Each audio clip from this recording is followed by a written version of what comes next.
We don't experience reality. We experience our brain's relatively very small understanding of the whole world around us, our brain's interpretation and fabrication of what can be really going on. And we call this truth, we call this reality, because it feels like it.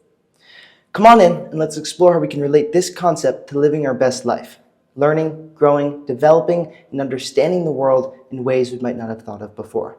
Let's go. The entire range of electromagnetic radiation, organized by frequency, is referred to as the electromagnetic spectrum. Now, humans can only see about 0.0035% of that spectrum. That's what we call visible light.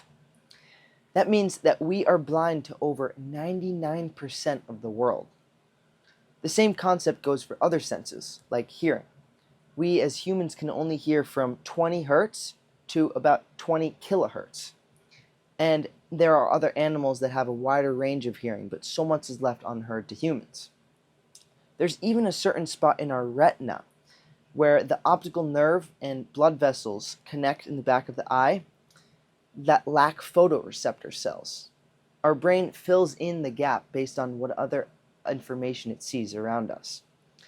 Now, these are just examples of how our experience isn't all that we know it to be. Our limited and invented information is assembled into something that feels whole, it feels real, and it feels true. Let's talk about the difference between an illusion and a delusion. Now, an illusion is when the world deceives you, when the information coming from outside stimuli is changed, corrupted, or distorted in a way that tricks the eye.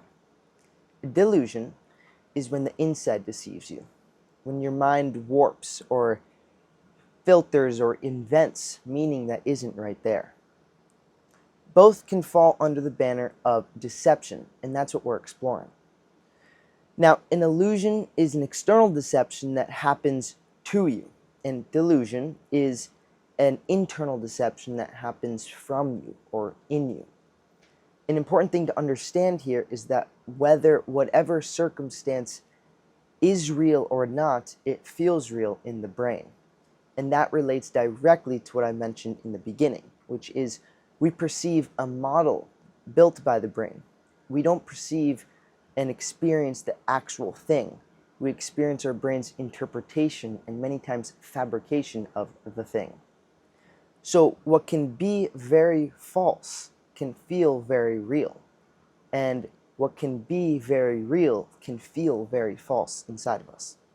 Here we have two pieces of paper that are both cut out in the shape of an arc. We can see that the bottom piece is slightly longer than the top piece.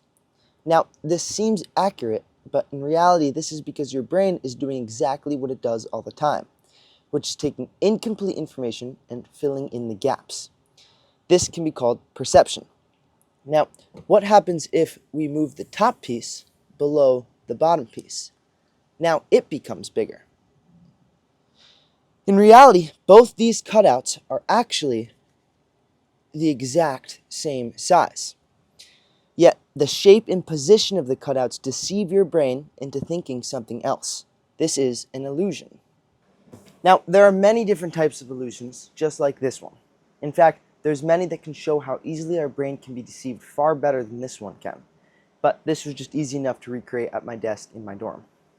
You may have heard of the concept of the left brain versus the right brain, where the left brain is where one can use logic, reason, and analytical skills, and the right being the home of imagination, curiosity, creativity, awareness. Now, there's neuroscientific studies and evidence that suggests our brain acts as more of an interconnected system rather than just left and right. But there is still some truth that we can gain from this myth, and that is that humans can use logic, can use reason, and can use analytical skills, but humans can also use imagination, intuition, and creativity. These are both two separate sides of the human that do exist and are possible. There's so much going on all around us that we just can't perceive or understand. And we're experiencing, in many ways, our brain's made-up version of the world. This goes against our logic. Our reason can't reason the unknown. and our analytical skills don't help much. I think we live in a world where so many of us solely rely on our linear ideas and skills of logic, reason, rationale, method, and order. Past childhood, it's far harder to retain that imagination, that play, the instinct, the intuition, the magic. And I think that's where understanding the concepts that we talked about in this video of illusions, delusions, deception, and reality, it can open us up to a world far larger than the one we know of now. Instead of thinking that we are our own separate entities on our own individual paths and that we can control all that we want to control and that we know everything, we should be aware that we're just a small part in a large interconnected existence, and that there's so much more that's so much bigger than us. In order to learn, to grow, to develop, to understand things differently, we should retain the idea that all we know isn't all we know. There's more, and there's so much more. We don't have to view this as scary, we should view this as freeing, because we don't have to hold on to the clenched fist of order and rationale and work our way upstream by creating ourselves by ourselves and always by ourselves. Instead, we can release, surrender to the nature of the world, and jump in the river. Let it take us downstream. Let it take us on a journey where our imagination leads. It's time to let you in on a little secret. This entire video, I've played a 22 kilohertz frequency, which is 2 kilohertz above the human limit, and you couldn't hear anything. I could have even encoded a message on it, but you'd never know. So I'll bring down the frequency real quick now so you can hear it, and then I'll turn it off. Thank you for watching.